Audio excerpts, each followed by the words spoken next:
जी। हम सब की तरफ से सारी बहनों को हाथ जोड़कर राम राम।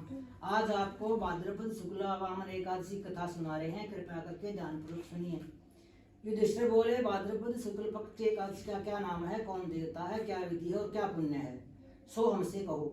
श्री कृष्ण बोले, हे राजन, स्वर्ग मोक्ष को देने वाली, सब पापों को हरने वाली परम पवित्र वामन एकादशी कथा मैं तुमसे कहता हूँ। इसको जयंती एकादशी भी कहते हैं। इसके श्रवण मात्र से पाप दूर हो जाते हैं।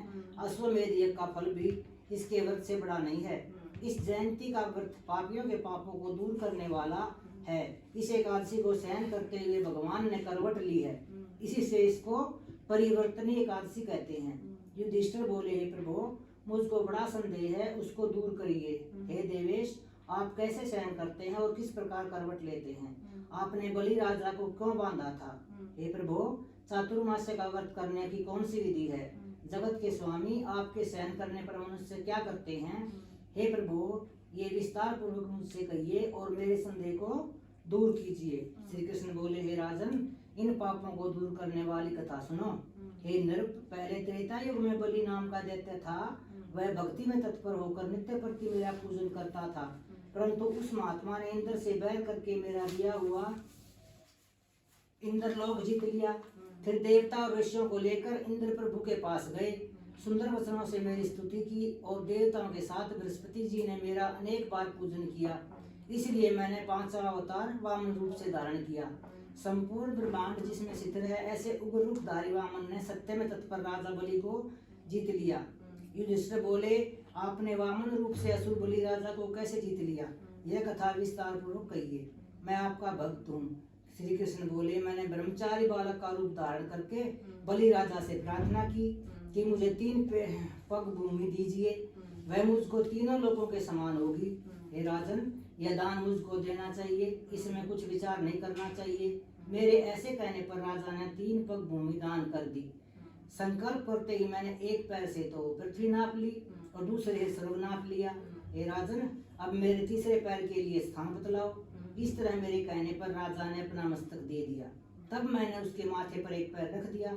फिर मेरी पूजा करने वाला बलि राजा पाताल को चला गया।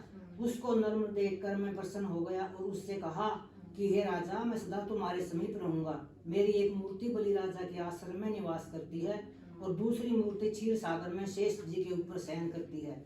जब कार्तिक की एकादशी आती है, वहां तक भगवान शयन करते हैं। इस बीच में जो पुण्य किया जाए वह सब पुण्यों से उत्तम होता है। हे राजन, इस कारण से इस एकादशी का व्रत चेतन पूर्वक करना चाहिए। यह बहुत पवित्र और पापों को दूर करने वाली है। सोते हुए प्रभु ने इस एकादशी को करवट ली है। इससे चांदी और चावल सहित दही का दान करना चाहिए।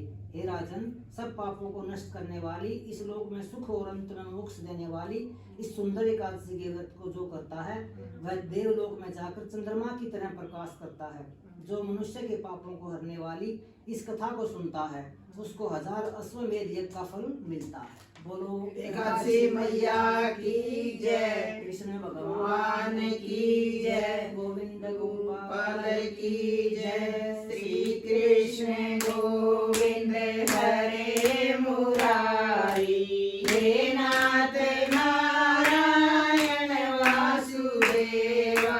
श्री कृष्ण गोविंद हरे मुरारी, हे नाथ नारायण वासुदेवा। हे नाथ नारायण वासुदेवा, हे नाथ नारायण वासुदेवा। बोलो विष्णु भगवान की जय, एकादशी मैया की जय।